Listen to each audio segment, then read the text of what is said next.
You're listening to Partners United on Resource Governance, brought to you by Shehu Musa Yar'Adua Foundation. Hello, listeners. Welcome to another episode of the Partners United podcast on resource governance. Today's episode is on promoting climate consciousness in extractive communities. And I will be speaking with Professor Nenibarini Zabbey. Zabbey is both an academic and an environmental activist. He has done a lot of research and works on ways of building climate resilience through ecosystem restoration.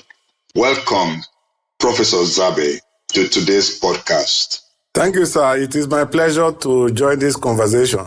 So much pleasure having you on this talk today. Now, I would like you to just tell us what you think about how much is known about climate change in local extractive communities in the oil fields and in other areas where some form or one form or the other of extractive action is going on. The reality is that extractive communities suffer the double impact of climate change and environmental degradation. But relatively, not much is known about climate change in the communities for some obvious reasons. And one of those reasons is the subsisting cultural practices and belief systems that tend to obscure the understanding of climate change impact on extractive communities, as well as the way they tend to adapt to climate change. So, for example, there are conflicts between cultures, certain cultures, and climate change adaptive measures. And one of those conflicts is that people tend to prefer meals cooked with firewood to those cooked with clay stoves, for example, because they feel that foods cooked with firewood are tastier. And then the aroma is more attractive than those cooked with clay stoves. Secondly, rural farmers in those communities also believe that farming seasons must not start until they experience the first rain that now occurs far into the spring rather than early March due to climate change. Such belief systems tend to obscure the understanding of climate change in extractive communities. As a result, little is known about climate change in extractive communities, but they feel the impact, the double impact, and they can tell you that when it rains, we are experiencing flooding that we don't normally experience in the past. But putting the face to it is always challenging to them. So it therefore requires some level of sustained sensitization and support. All right, thank you for that. I was getting worried when you began to speak about cultural barriers to understanding climate change and actions to be taken, and then cultural conflicts. But when you said that people prefer foods cooked with firewood because of the aroma of the food, especially jollof rice, and because of they kind of like the smoky taste from such food, and I now fully understand what you mean. But I have a concern. You said that farmers tend to believe that farming should not begin until after the first rains. Recently, we got some information from the meteorological unit of the government talk about when rains will begin to fall, and that after the rain, people should wait because that would not be sustained rainfall. The rain is going to come at different periods, different months in the year for different regions. Now, how can our people begin to understand, going by the rainfall, when to plant or when not to plant? If you say they're going to plant when the first rains come, and the first rains are coming, and the government says don't plant with the first rains, what will the farmers do? Well, the reality is that there is need for local farmers to adapt to the changing climate. If not, they will suffer a lot of wastage by the loss of cultivated crops. For example, in most of the communities, they practice shifting cultivation. And so their farm areas are usually divided into sections. So they move en masse to a particular section like this year and cultivate. And then the following year, they move to another section en masse. And then they also have a definite time of the year that they start to prepare their land for planting. And even if it is not written anywhere, that had been entrenched in their culture, in their oral tradition. And they have received such farming pattern from their forebears, by, practicing with them right from childhood, what sociologists will call scaffolding. So they stick to that. And so, for example, if the meteorological agency is saying don't plant in December, for example, in the Ogoni area, which is usually the time that farmers go to cut the grasses in their farmland and start preparing the farm for cultivation. It will be strange to them, to the farmers, and somehow they will ignore such advice.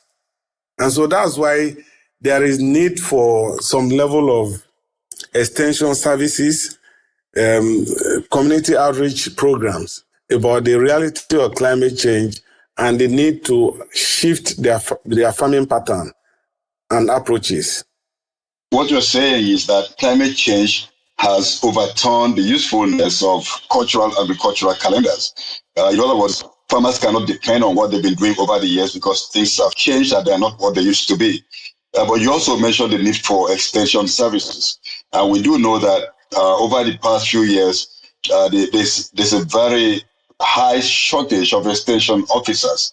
Does this mean that we don't have much hope about getting our farmers or our people in communities to cope with climate change? How can this kind of knowledge be shared?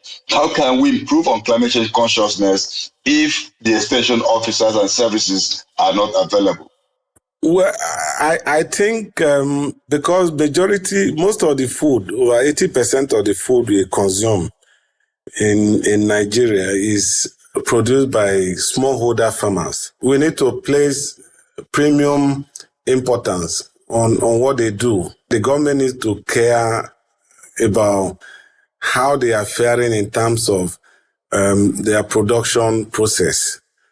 And one key element of communicating innovations in animal and plant production, as well as value addition opportunities to the local farmers, is by extension service. Like you said, these days they are quite scarce.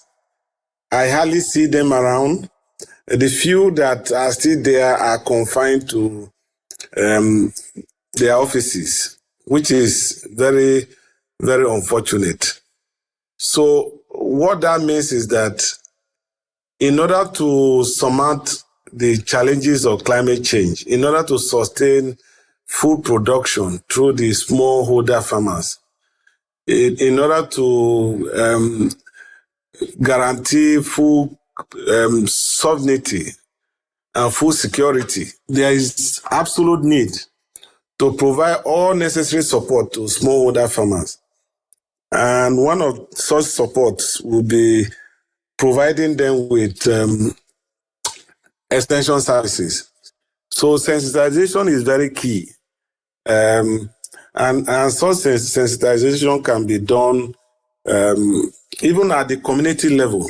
There is need to raise consciousness about climate change, the impact of climate change in local communities, and the need for them to adapt by engaging in using heat resistant strains or varieties of crops, climate change smart varieties that are indigenous or that are not having any form of impact on their production system. So varieties like the GMO use should be discouraged. Thank you so much for making that clarification at the end. I was going to ask you, when you mentioned climate smart agriculture, are you referring to what is popular, the way this is always often understood as being of the genetically modified variety? We do know clearly the indigenous varieties that are adapted to difficult situations, like where there's water stress, where there's high salinity, and where there's lack of rainfall. You know, that there are crops like that are indigenous to the areas where they are needed to be cultivated. So we spent quite a bit of time talking about agriculture in impacted communities, but I think the climate impacts in extractive communities go beyond the effect that these impacts have on agriculture. I would like us to shift our conversation to these other areas, and one of which is, especially in Niger Delta, we had in the last intergovernmental panel report, the sixth report on climate change that was issued in August 2021, that sea level rise is something that's going to continue going into the future. It's not going to stop anytime soon. And we do know also that the Niger Delta, the Nigerian coastline, 850 kilometers coastline, is very vulnerable to sea level rise. Can you tell us a bit about what this would mean to extractive communities on the coastlines of Nigeria, especially in Niger Delta, if sea level rise continues? Yeah, definitely it's going to be a serious tragedy in those communities, because in the Niger Delta, like you rightly mentioned, most communities are just less than a meter above sea level. It's only a few sections of the delta that is about 4 meters or 6 meters above sea level. What that means is that a greater percentage of land in the Niger Delta is exposed to or vulnerable to flooding as a consequence of sea level rise. So there is going to be massive flooding, because the Niger Delta is dissected by creeks, rivers, and rivulets, as well as estuaries. So what that means is that the Niger Delta will actually be a major depositional section of the country in terms of the rise in sea level. So the fringing riparian communities will be flooded, be submerged, and they are going to lose alluvial land for agriculture, and that will further complicate poor access to food and agricultural land. Of course, there is going to be of course, the people of those communities are experiencing temperature surges, and a synergy between increasing global temperature and heat generated by oil production flare stacks in the oil-producing communities pose serious challenge to the people living in those impacted communities. Beyond flooding and temperature surges, extractive community dwellers will also suffer the loss of biodiversity, which of course will lead to the loss of traditional livelihood opportunities. And so that will further deepen poverty cycles. There's also going to be extensive erosion associated with flooding. And then certainly there will be rural push and urban pull that will make coastal cities like Port Harcourt, Warri, and Calabar to be overpopulated, and that will further stress some sensitive wetlands in those cities, because there will be that tendency of the rural people who are suffering the double impact of climate change and environmental degradation to move into the cities in search of in quote greener pastures that they will never find. So that would lead to overcrowding coastal cities in the Niger Delta, and of course there will be housing challenge for those who move from local communities into the cities.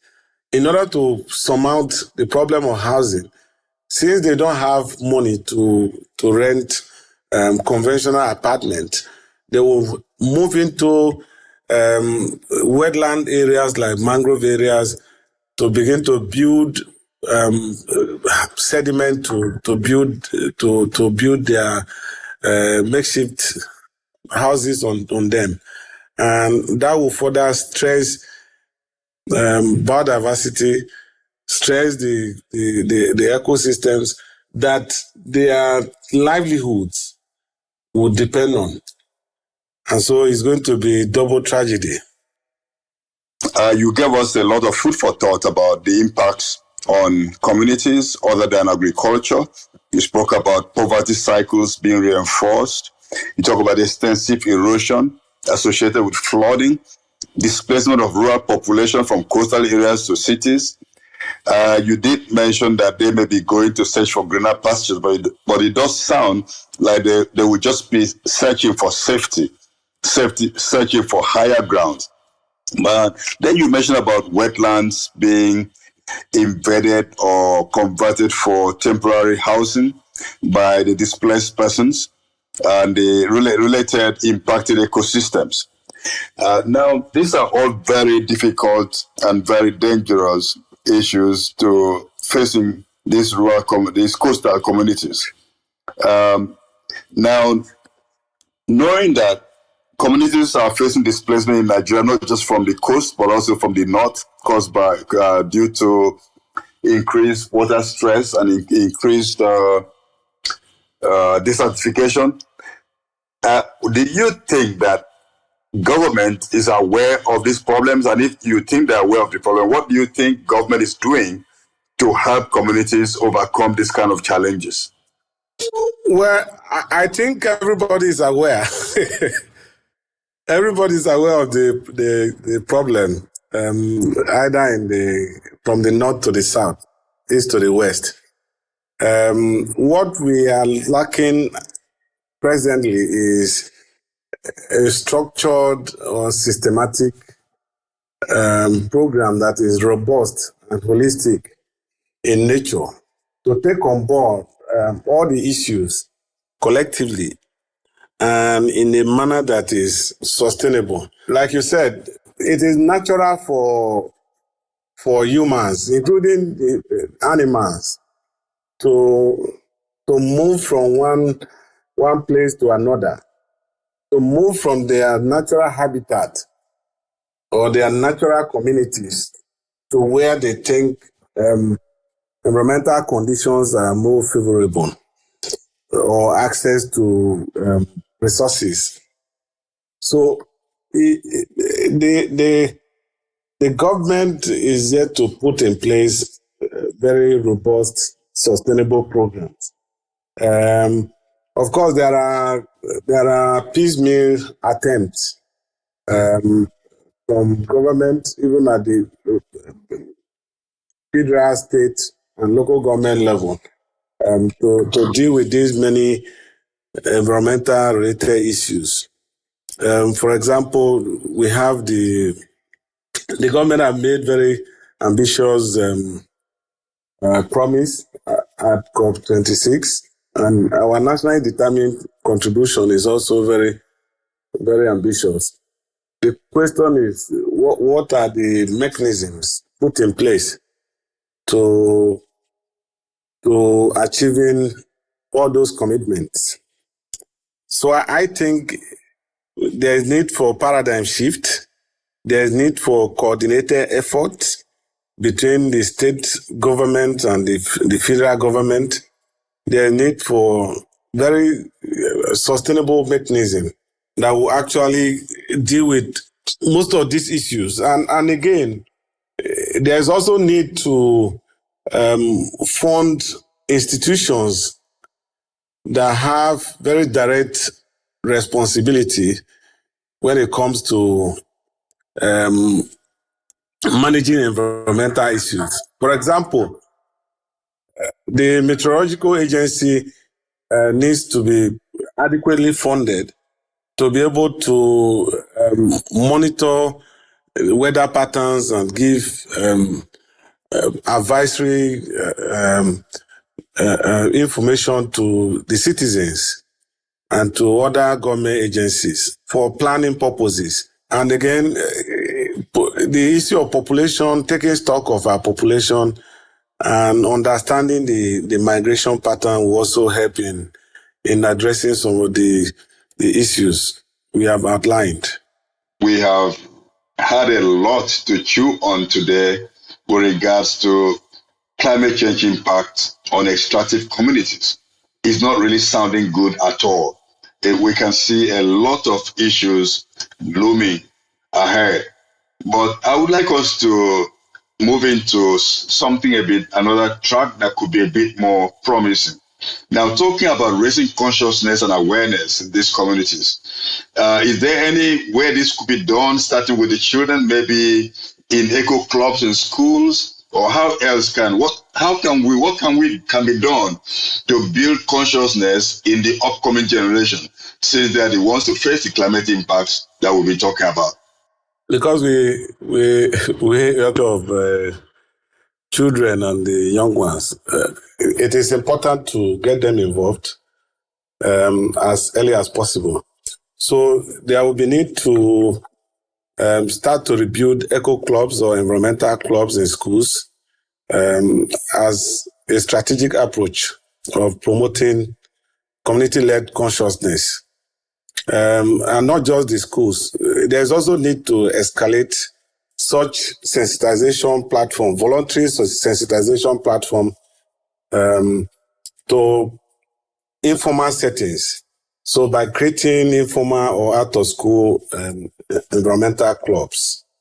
So in other words, if we are able to create both formal and informal clubs, there will be sustainable sensitization or community education outreach that will raise the consciousness of the rural community dwellers with regard to climate change, with regard to environmental best practices, and informing them to be good stewards, environmental stewards, that will contribute to conserving their surrounding, conserving biodiversity, conserving ecosystems that their well-being depend on.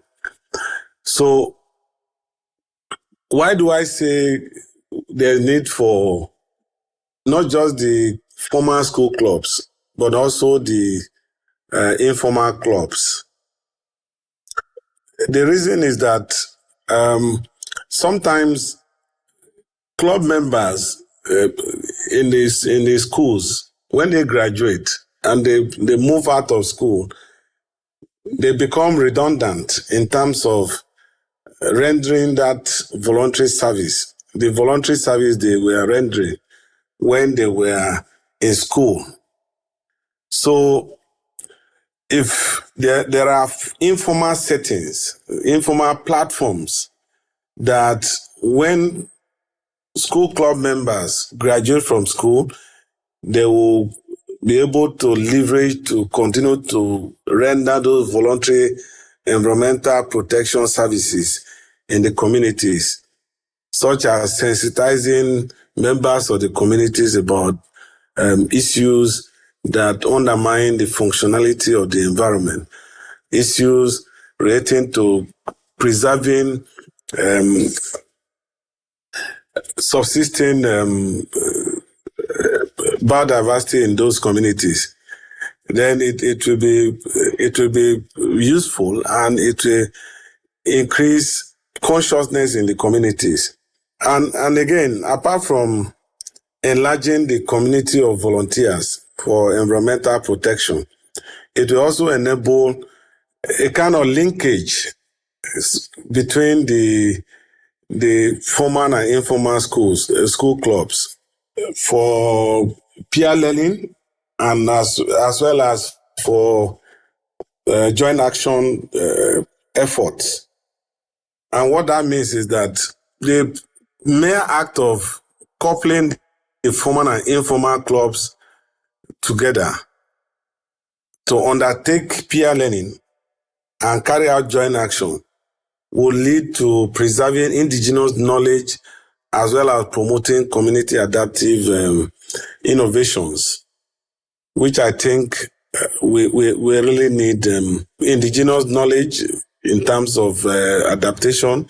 And then we also need community-driven adaptive measures to the challenge of climate change. Thank you so much, Zabbey. You raised a lot of issues that will take us a whole day to dissect. And so I want to thank you for being with us today and for a very illuminating conversation. This is where we draw the curtain on today's episode.